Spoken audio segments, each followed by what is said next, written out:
Hello, everybody. Welcome to Community Conversations. My name is Courtney Shaw. I'm the facilitator of the series.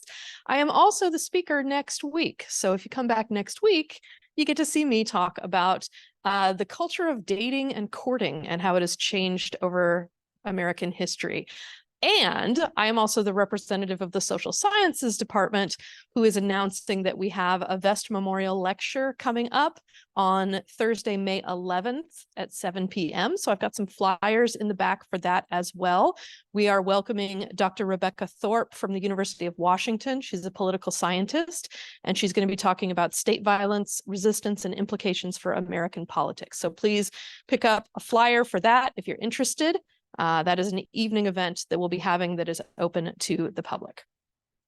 So for today, I'm very pleased to welcome Lucas Myers. Lucas has been teaching biology at Lower Columbia College for 12 years, and in addition, he serves as the head coach of the LCC women's basketball team, who were the 2022 NWAC champions. Yes. Yes. That's an applause line right there. Lucas was most recently named the 2022 NWAC Coach of the Year and a 2021 Educator of the Year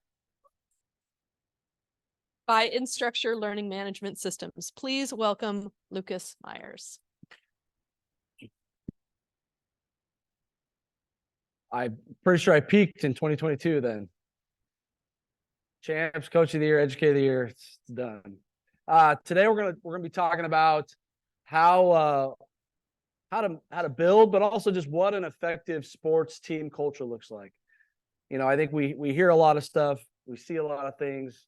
It's changed generationally in terms of what kind of athletes we're dealing with now versus maybe 40 years ago.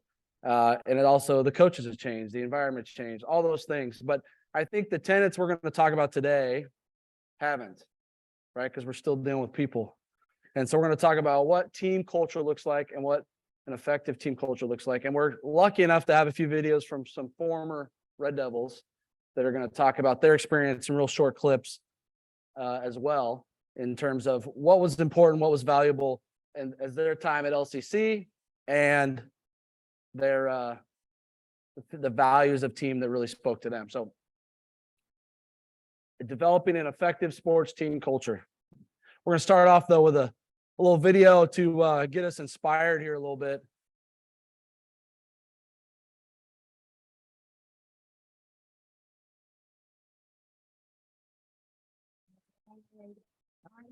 The home team sounds like they're ready to play some basketball. Let's see your Lower Columbia College Red Devils.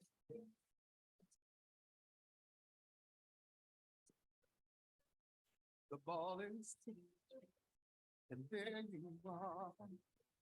You're running for your life. You're a shooting star and all the years. No one knows. It's how hard you work.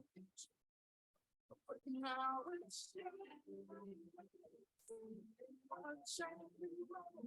it's all on the line. They're frozen in time. The time is short and the road is long. In the blinking of an eye, that moment's gone, and when it's done, win or lose, you always need your best, because inside you, that in one shining moment, you reach deep inside. One shining moment, you knew you were all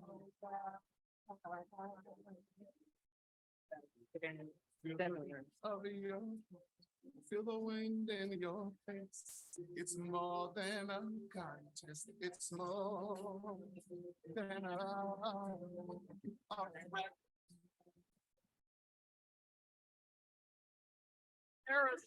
Harris free ball is with 9 seconds to play. Right down the lane. She gets shut off. It's loose on the floor. 5 seconds left. Here's Harris.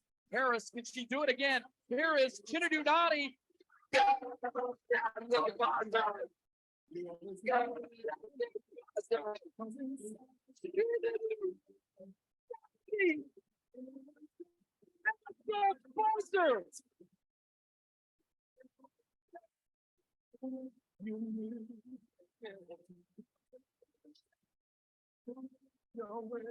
to try, and always try when you knew.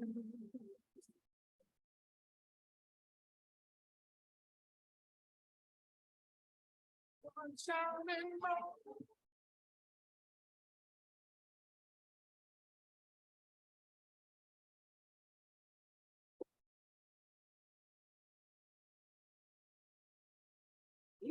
All right. So game winning shot. How does it feel? Honestly, I'm just lost for words, you know.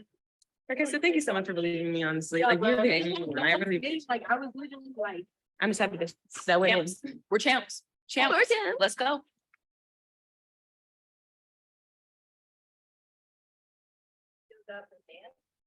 Of course we do.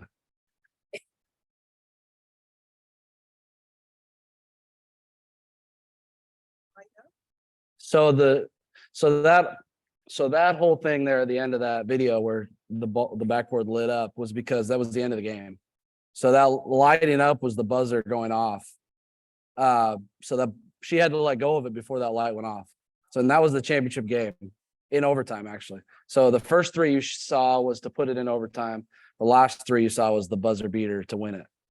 And that was actually the first NWAC championship in women's basketball history at LCC. So pretty special moment. But the things that go into all that, right? We just saw some highlights from the tournament, which is amazing, and talented young women doing amazing things to win games. But the things that go into that success are far more important and valuable, not only to what happened, but to their future and to what we do here. Why we have basketball teams, why we have athletic teams, why we have people coming together to do something like that, right? There's more values, there's bigger things that are part of that. So some of the tenets of an effective team culture I've identified up here, and these aren't just my own opinions. These are from looking at great coaches, Pat Summitt, who is an amazing coach, Coach K from Duke, Nick Saban, list goes on and on. Don Staley, who's the current South Carolina women's basketball coach, who's amazing. If you read their works, if you listen to their podcast, okay, listen to them talk about leadership and coaching. These are some of the key things they talk about when they talk about how they define their programs, how to define their team cultures. What are the tenets? What are the values that are key to their success as a program and as a team? You'll notice none of these things have specific basketball related items, right? They're not specific to making a lay-in or making a three-pointer, right? These are value related. These are individual characteristics related that come together to build a team. So we're going to talk about each one of these and then have some videos as well that provide us a little insight from players. So the first one is servanthood. Okay, and this is a big one for me. That's why it's first. I try to pride myself in being a servant leader.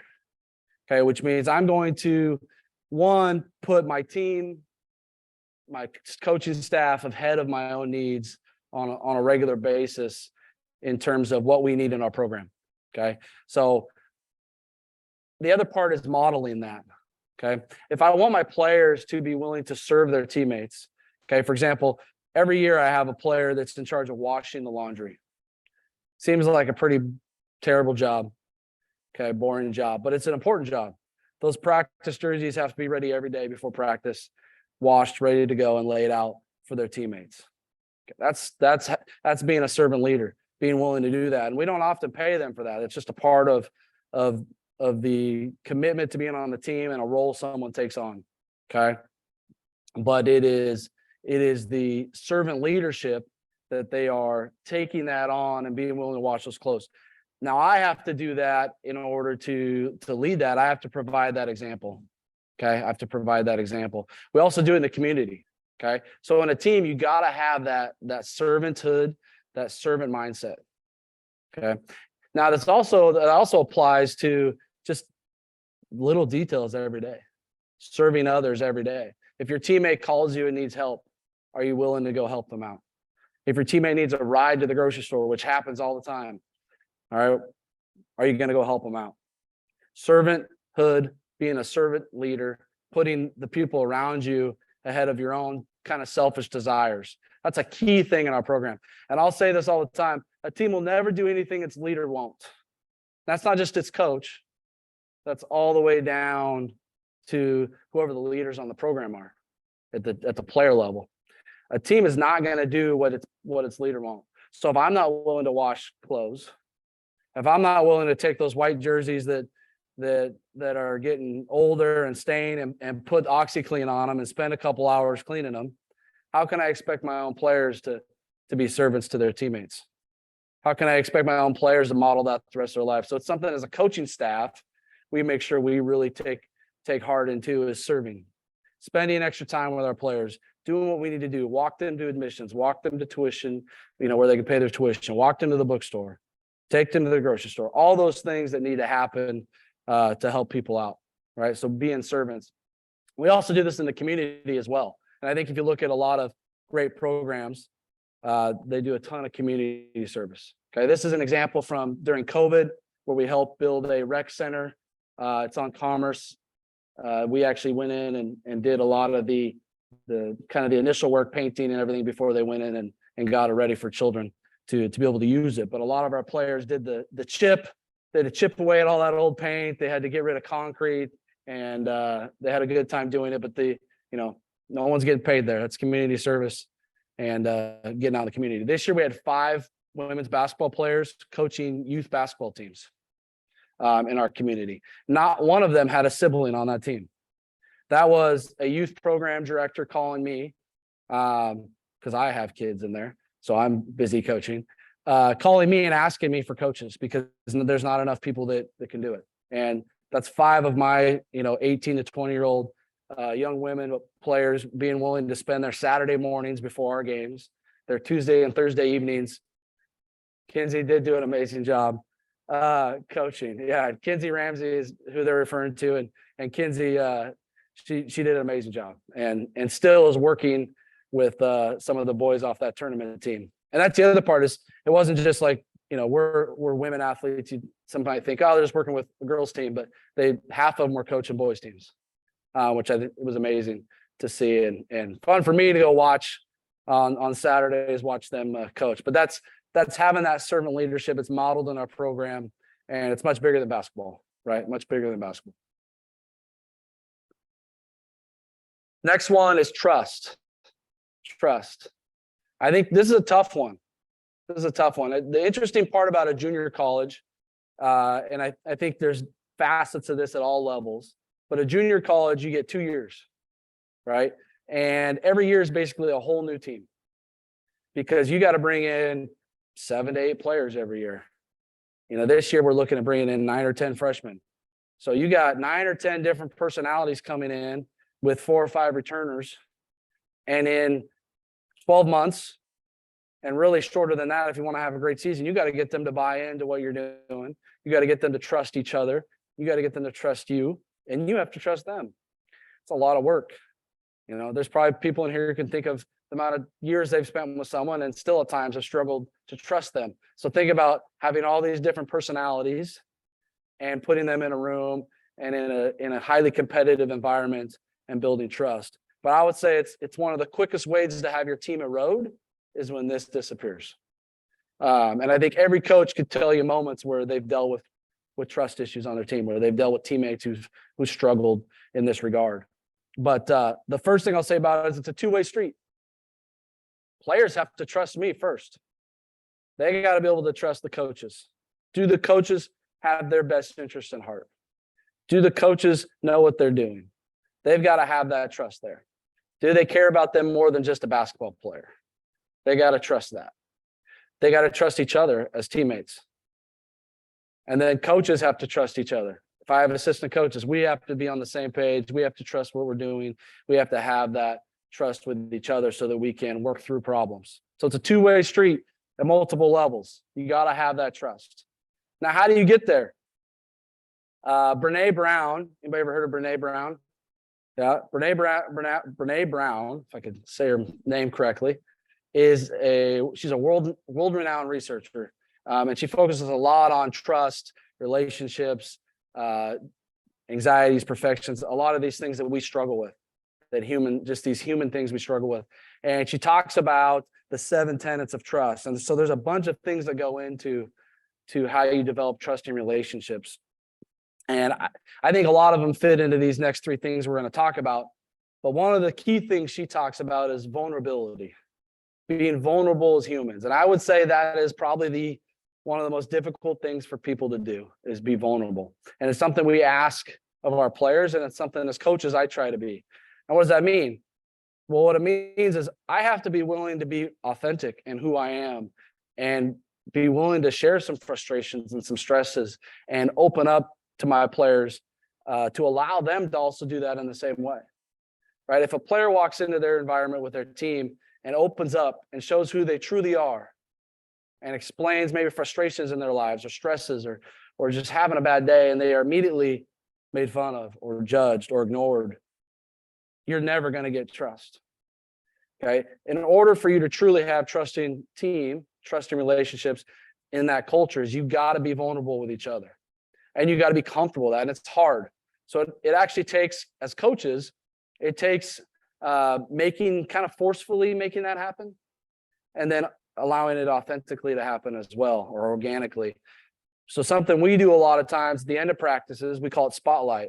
And this is one of the most uncomfortable situations for people initially, is we stick a player in this, we're always in a circle at the end of practice. We put a player in the middle, and every person has to go around and give one thing that they appreciate about that person that isn't basketball related. Because we're all good basketball players. We're at college. We're all good basketball players. We don't need to hear, we all know they can make shots or dribble, whatever. We want to value the individual. So it's a really vulnerable situation, because we're talking about a generation too that likes to spend more time on their phone.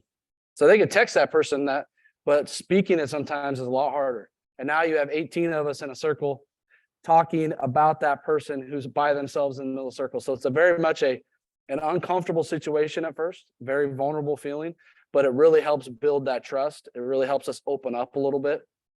And then I would say periodically, during a lot of our team events and stuff, we do a lot of things where we have to share stuff and communicate, and vulnerability though is a key to that and building that trust. The other part of that is, and we'll talk about it later, is being willing to be vulnerable about your mistakes. All right. And I think as a coach, this is one of the first things I always talk about, and I tell my players, is I have to be willing to admit when I've made a mistake. Like, I'm not perfect. I've not coached perfectly all the time, and I've not maybe coached individuals as well based on what they needed all the time, which we'll talk about an example of that. But if I'm not willing to be vulnerable and actually admit those things, how could I ever expect a player to do that, right? Going back to expecting your team can only do what you can do, right? So those are things, in terms of vulnerability, it's a key aspect. It's hard. It's really hard. And you may never get a player to the level of that you want, especially in 2 years or sometimes in a year. They come in for a year, they already got credits, they graduate, and they move on. JUCO's extremely tough in that regard. By the time you get them right where you want them, you're sending them on their way, which is always the toughest part. 3 and 4 kind of blend together off that vulnerability. Own our own actions. Okay, be reliable. Okay, we talk a lot about owning our actions and not being a victim all the time. It's really easy, and we'll talk about this more, but I tell our players, and I talk about this a lot, is humans naturally want to be selfish. Innately, naturally, it's just easier to just care about ourselves. And it's easier to blame other people when we make mistakes. And so we talk a lot about not being the victim.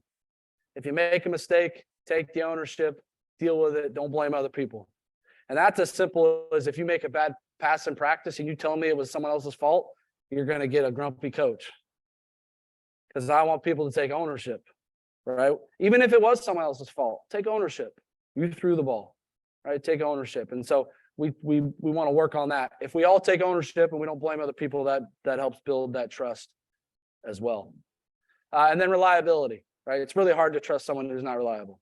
If we're supposed to be there at 11 and they show up at 11:15, right, consistently.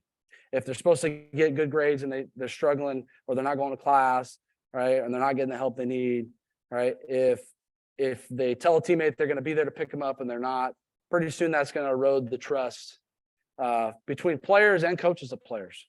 And unfortunately, you know, I've seen that in situations where, you know, we've had to remove players from the team over time because they erode that trust based on their actions and they aren't willing to fix that, right? Those are things that build onto the trust that you need in order to really have a good team culture. And I spoke to this a little bit, accountability. To me, this is the hardest thing anymore, it seems like, for people to do, is hold people accountable. It's tough, gritty, uncomfortable work. And too many people don't want to hold people accountable because it takes work. It's uncomfortable to sit down and hold someone to standards. It's uncomfortable to have that conversation and let someone know they're not meeting the standards that you've set in front of them. But it's probably the most important thing, at least in a team for sure, and probably in most organizations, that people need, right? We need to be held accountable. Accountability is a great reminder for what we need to be doing and the direction we need to be going. And we all have moments where we get out of line. We all have moments where we get lazy. We all have moments where we're tired and don't want to do something. And so we talk about this in terms of coaches have to hold players accountable, but I really focus on my players to make them hold each other accountable. And we'll talk about this later, but player leadership is really important. So as a teammate, I need to hold my teammate accountable. Now, if I don't have trust or some of those things we've already talked about, it's going to be really hard to have that conversation and have them actually hear it.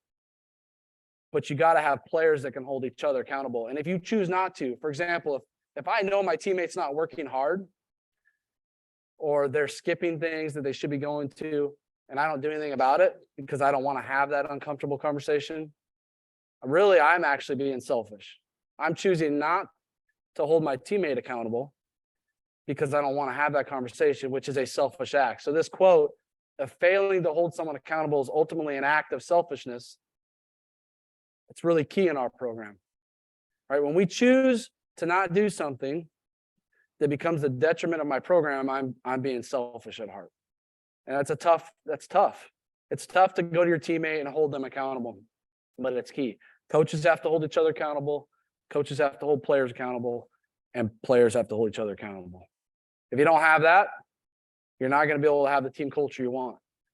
All right. And it's hard to hold everybody to those same standards. It's hard to have those expectations and stick to them. And I think most coaches would say there's times where they've struggled with that at times, right?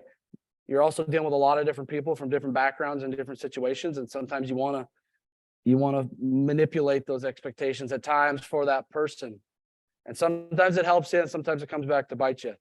And so it's really a tough thing to do, but accountability is highly important for an effective team culture. Without accountability, you're not getting the goals completed that you want to complete. Before we dive into these next two, I'm going to play this one. So this is Caitlin Forner, and she's been the starting point guard for our team for the last 2 years. And she was a starting point guard on our team last year as a freshman on the championship team, which is a huge achievement. Probably the hardest working, I should say hardest playing individual I've ever coached. She's the kind of player you have to rip out of the game because she doesn't know how to turn the switch off. She just plays hard. So kind of player you want to coach. So she's going to speak a little bit about the 2 years she was here, because the first year she was with a team that had a bunch of older players and had really cemented a strong culture. And this year we had a lot of younger players and newer team with not as great a culture in terms of our roster and players, in terms of the time spent together and building that culture. If you have people here longer, they're able to build it a lot stronger. So she's going to speak to those kind of two differences right here. Oops. No, she's not. I clicked forward.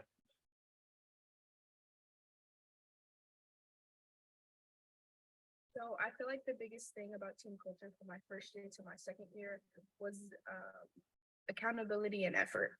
My first year, we were NWAC champions. To my second year, maybe not going as far as we thought we wanted to be or could have been.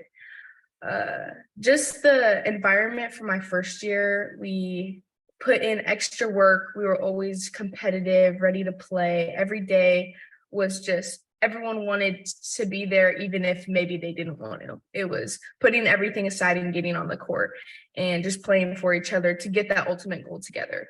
And we put everything aside for that and just, hey, I'm going into the gym and then you're going to come with me. We're going to go shoot. We're going to extra work like that. I felt like compared to my second year, people were more satisfied with just practicing and that was it. Like there was no really that extra grit to get there. I would say effort. My first year practices were harder than games. Just the environment of everyone just giving it all and being okay with that and not, she did this, like, oh my gosh, like not taking anything personal.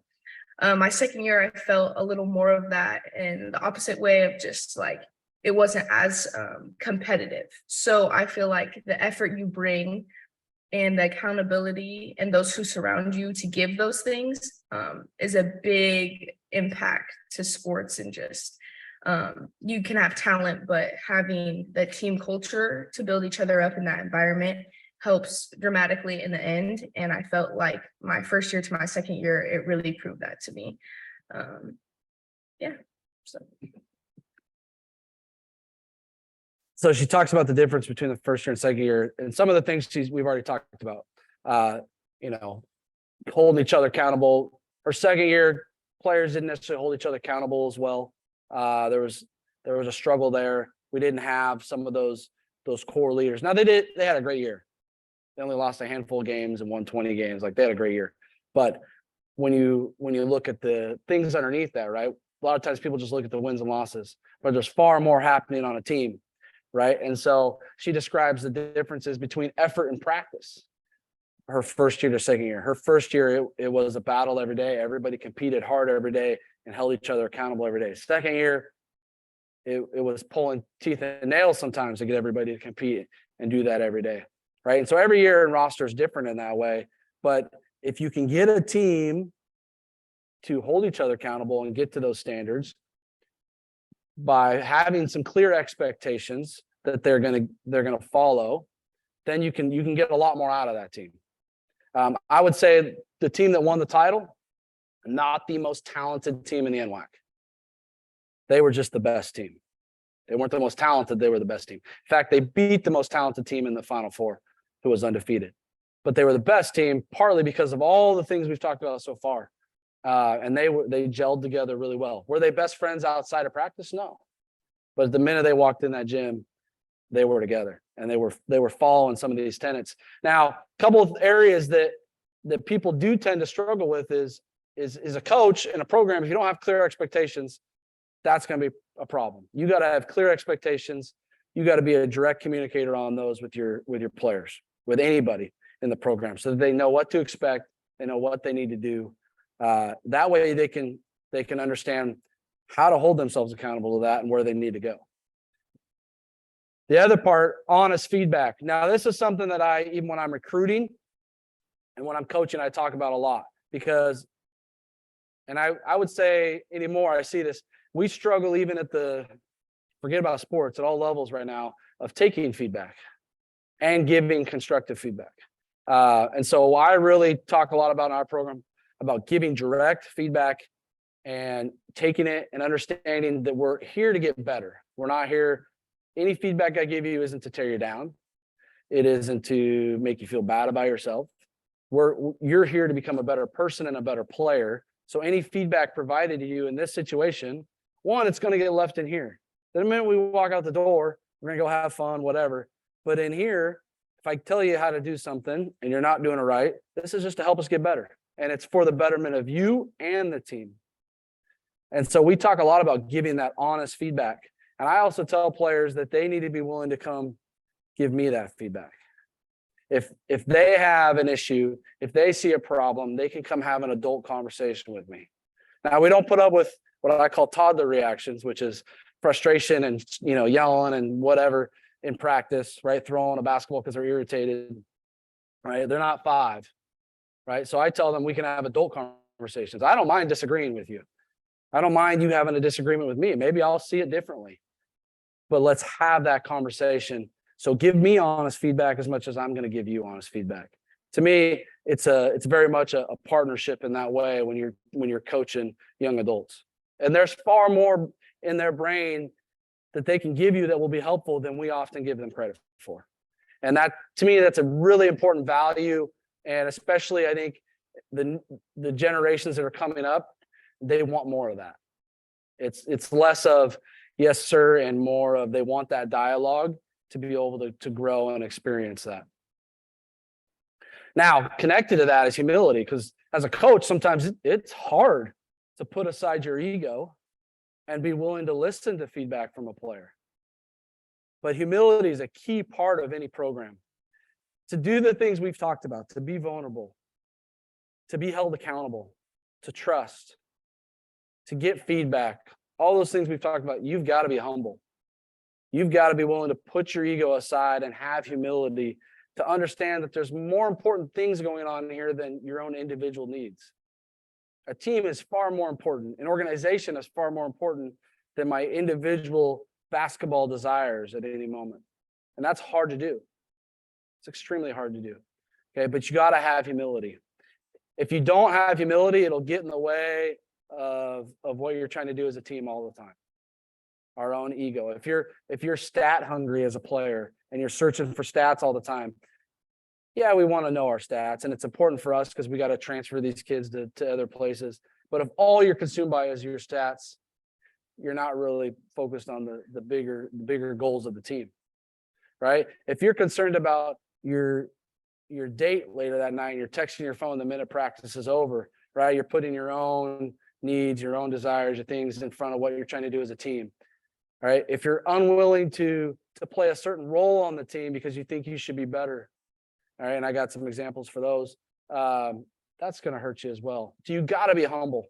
That's a hard thing to do, especially for a lot of these players who come into a program having been the best player on their team. And all of a sudden, they're surrounded by 14 other best players on their team. And some of them are better players than the others. Some of them are harder workers than the others. And so you have to be humble too when a coach says, hey, this is going to be your role. And we're going to hear from Chinadu Nadi, who's the one that hit the game winner a little in a few minutes here. And she, as a freshman, didn't play a lot. She was a skilled player, but just needed to get better, needed to refine some things, needed to mature a little bit, and needed to do the things that were going to make her helpful to the team. And then I also needed to figure out where she belonged in the offense. Like that was on me. I struggled as her freshman year to figure out what could she do for us effectively and where to put her on the floor. And so her and I probably were not great friends her freshman year, to put it lightly. In fact, she'll tell the story that she unfollowed us on Twitter, blocked me on Twitter, unfollowed us. I mean, she was about ready to leave. And I laugh about it now because she made a video for this. We're really close, and she's doing extremely well in Point University in Georgia. But she decided instead to come have a conversation with me. And we sat down at the end of the year and had a real conversation. And I asked her what I could do as a coach. Like, what do I need to do to better understand where you're at and what you're thinking and how you, because I often used to think too, when I'd give her feedback, that she was kind of blowing me off. But really, as I've learned over the 3 years of coaching her, that there's just certain mannerisms she had that came across to me as she was blowing me off, but really she was thinking. And so I had that conversation. We talked about her strengths, her weaknesses, what we could do. I asked her what she thought she could do, and she stuck it out and became a pretty important player. And then she was willing also to take on a role of coming off the bench. Only started one game for us, and that was sophomore night of her sophomore year, because her teammate, who was also a sophomore, told her she could start and she would sit. Otherwise, she never started a game for us that championship year, came off the bench, came in overtime because someone fouled out and hit a game-winning shot, because she was willing to humble herself to what was better for the team, better for her ultimately, and not get stuck into the moment. And I think it's really valuable. We see people switching schools and programs all the time now in sports, which there's a lot of reasons for it that are valuable. Like, valid reasons. But oftentimes it's out of frustration and we switch and we don't stick with the original decision. And Chinadu to me is an example of when you stick through stuff and focus on what you can do to get better. She ended up getting a scholarship at Point University. So not only did she win an NWAC championship here, which is the first one we've ever won, she went to Point University and they won their tournament championship this year, which is the first one they've ever won. And if she had left LCC and went to another institution, she would have never experienced that pathway. And, you know, she's forever Red Devil, and she was willing to be humble and allow us to pursue that excellence, which is a great story. I tell that story all the time. And if you saw Chinadu and met her, she's a glowing person and just bubbling personality, and great to have around. And we're gonna hear from her right now. She was kind enough to, it's a little grainy, but Going to LCC as a student athlete has definitely taught me a lot on and off the court. For one, it's taught me a lot about accountability, and it's taught me a lot about, you know, being a team player, a team leader, and even if stuff doesn't go your way, it's okay, because it's always a process. So, for example, like, even if, you know, you're not doing so good or so well, like on the court, or you're not getting as much playing time as that, at least, you know, you're getting good grades, at least you're finishing your degree, like, you know, because something is bigger than basketball. And I've also learned about like accountability, like holding your teammates and your coaches accountable, like it works both ways. Both of those are very important, and I feel like LCC has definitely taught me that and has made me grow into like a mature adult. And I just, you know, just want to thank LCC and the program for everything that they've done. Like, not only like did it like help me become a better teammate, but it's also helped me become a better person. a little grainy there, probably a little muffled sound. But she talked about that it was bigger than basketball. She learned how to hold people accountable. She learned how to grow as a person. She learned that it was bigger than basketball. I could care less how many games we win. That's effective team growth, effective values and outcomes that come out of having a great team culture. And she's a great example of that, and speaks to how she grew as a person and an individual. And I think one of the things that she'll often talk about that connects to these is authenticity. And something that I try to really focus on in our program is letting players be who they are, right? So often we try to have these standards and expectations that put people in boxes and be like, no, you got to act this way and do this and be this way in my program. I have a set standards, but I want people to be who they are, because then I also want to develop that trust with each other. And if you don't allow someone to be who they are, you're not going to develop true trust. And so authenticity is really important to us. Really allowing people to be their true authentic selves in our program is something that I take a lot of pride in. And that means I also got to be my authentic self. That means they've got to see me besides just coach at times, which is great for me because I got 3 children and a wife that love basketball and love our program. But that means they get to see me as dad sometimes. They get to see me as a husband to my wife sometimes. They get to see me doing other things than just coaching them. And that authenticity is what really helps build relationships and builds that trust. And I think relationships is probably the number one thing that I found my coaching on, is building relationships. Because to me, for players and coaches, when you leave a program, it's the relationships that matter. This group of players right here, Chinadu, Michaela Harris, Asia, Danica Schmidt, Allie Harmon, Jody Noyes, Reagan Henry, and there's more that I'm missing. A lot of them still stay very connected to this day. I get FaceTime joint calls from 3 at a time at like 2:00 in the afternoon as I'm trying to grade in my office. And they just want to check in and see how things are going. And those are 21-year-old student athletes that have a lot more going on than to check in on old coach. And they're checking in just to see how things are going on and have a chat. And they'll sit there and talk for an hour and just keep me on there and visit with me and see how things are going. They come back to town, right? We go get lunch. We check in on each other. Those are things that make a difference. And if you focus on relationships, you'll play better basketball too. right? If you love and appreciate and trust the people you're playing with, you're going to play a lot better.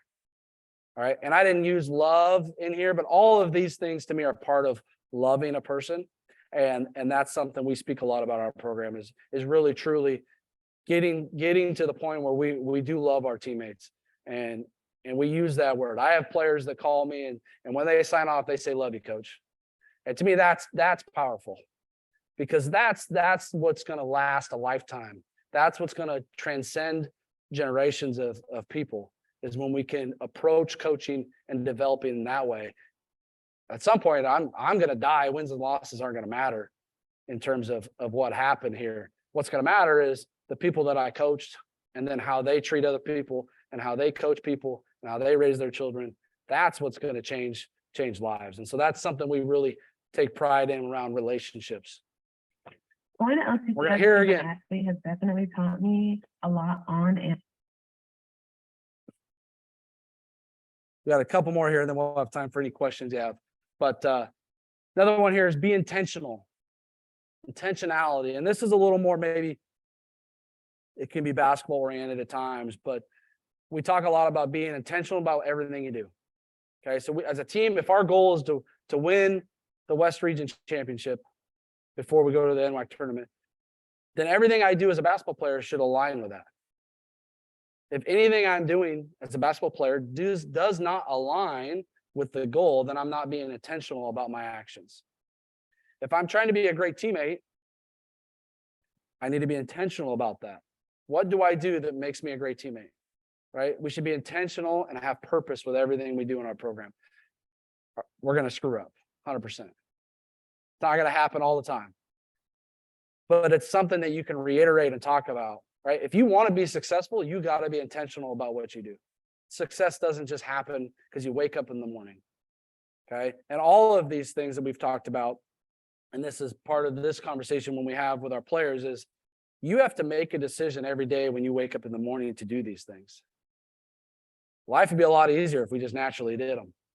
But every day is a decision to be intentional. Every day is a decision to have purpose with what you're doing, to be kind, to be vulnerable, to trust someone, to go out of your way to help someone. Those are all decisions I have to wake up every day and fight the selfish desires to be intentional about helping our team culture go in the right direction.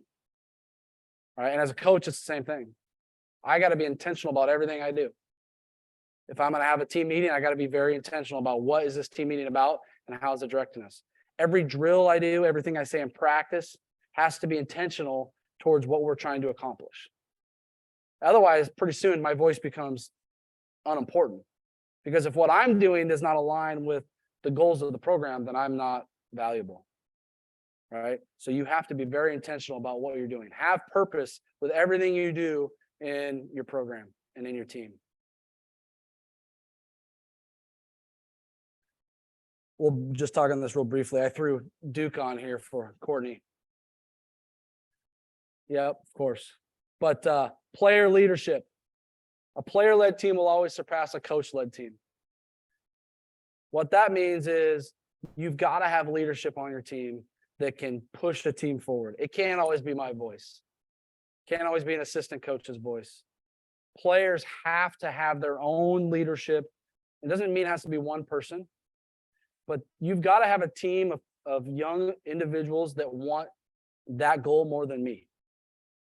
If I want to win the championship more than the players, we're not going to be as good as we can be. Those players have to want that goal collectively more than I do. And then they have to push themselves towards that. And something that I don't do is I don't name captains, because a lot of times you don't know who your captain, who your leader is going to be for a while.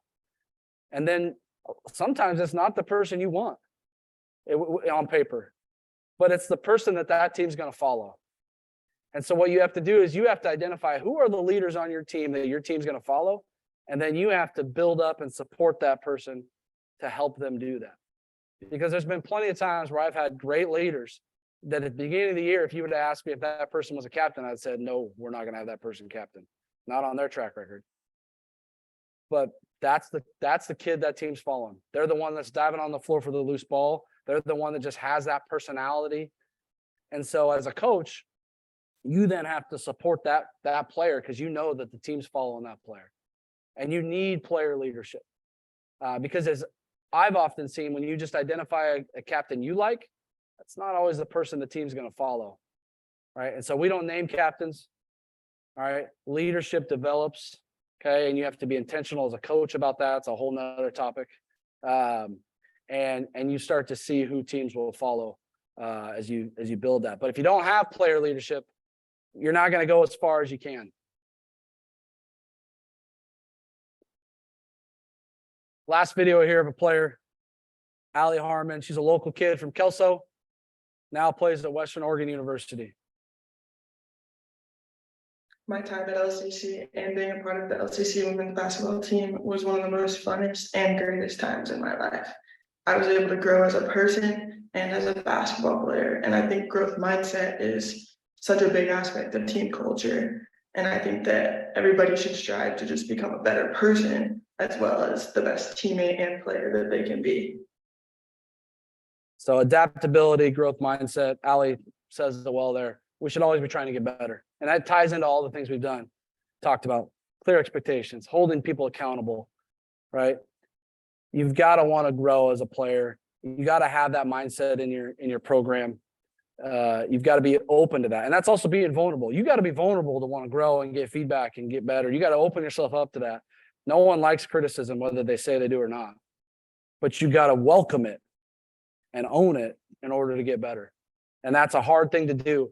And you got to be adaptable. You've got to be willing to adapt as a coach and a player because sports change fast. Programs change fast. People change. 9 months doesn't seem very long, but a lot can happen in 9 months in a season. And as a coach, if you're not willing to adapt, and as players, you're not willing to adapt, you're going to struggle at times more than if you'd be willing to move away from some of the things you're doing to make it better for the team. Now, you don't want to forfeit your values, right? But you still got to be adaptable to the needs of the team, the needs of the program, and players have got to be adaptable as well. Their roles might change in the middle of the year based on the needs of the team, right? We've had to remove players that are pretty good in the middle of the year before. As a coach, I got to adapt. I got to change. Teammates have to change. Someone else has to take on a new role. So every day is different. Someday you might come in as a coach thinking, we're going to go hard today. I'm going to get after them. And you can just tell there's some other things going on in their lives and in their minds that's just taken over today. As much as you don't like it as a coach, you're not going to win that one. You got to find a way to meet their needs in that moment. You know, maybe someone lost a loved one.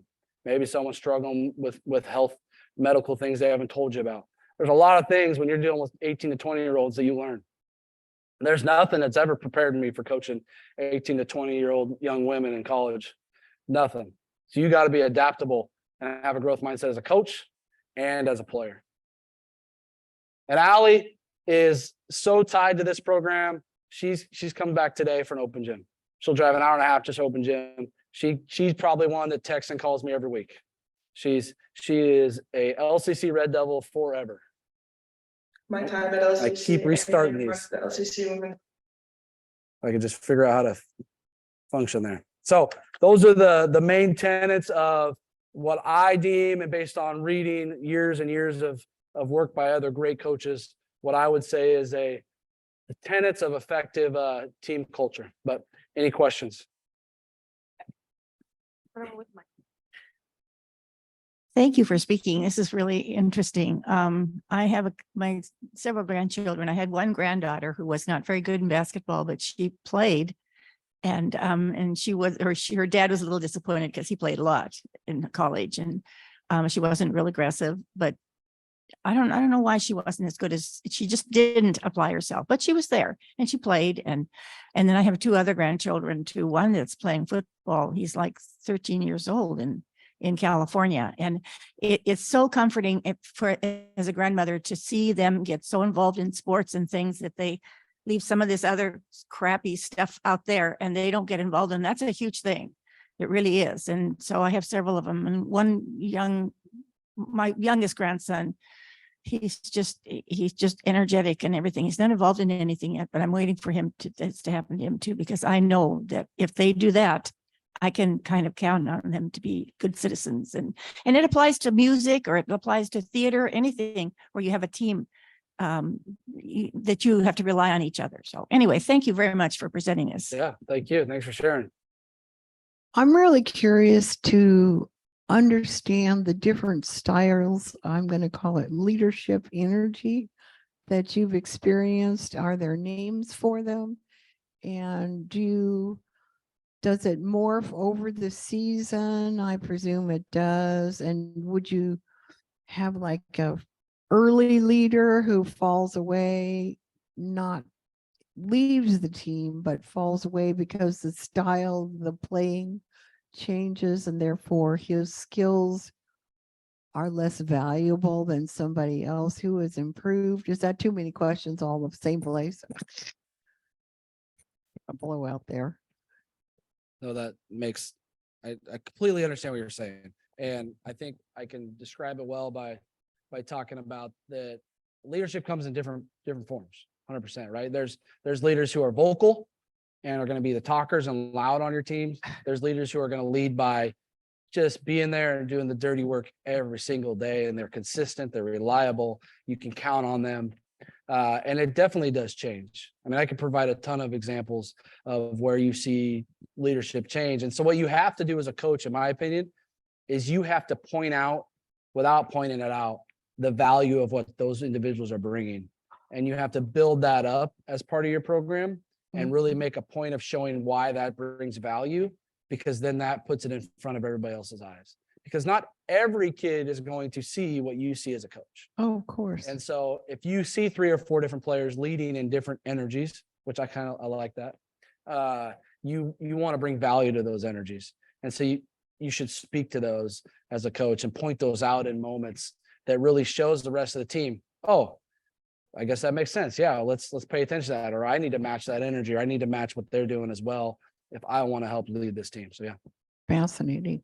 In regard to the circle, when you have one person, I've experienced that. That's pretty, it's amazing what's in other people's minds. But I would ask you, do you allow people to pass? If you went, and do you go around the circle, or do you just let people be spontaneous and then move on? I've done it multiple ways. Lately, we go around the circle and I don't let people pass. Okay. I think that is very significant because, like I said, you never know what is in somebody else's mind, and it can really spark something for the person in the middle. Yeah, I enjoy seeing the smiles that they get. I think the other part is I don't get to see them all the time outside of practice. So the comments that they have in that spotlight is what she's referring to. Sometimes spans other moments when they're having team dinners or dances or whatever they're doing, having fun. And then so I get to hear some cool stories and get to have a laugh as well that I don't always get to experience as the coach. Okay, it looks like we are out of time, but I want to thank Lucas Myers for joining us today. Thank you. Appreciate you all coming. And thank the members of the LCC women's basketball team who contributed to this as well. And we have our library folks here. The Learning Commons has got lots of good books to check out that are related to this topic. If you are interested in that, please see the back of the room there. Thank you, and please come again next week. Thank you. Appreciate it. I'll come up there.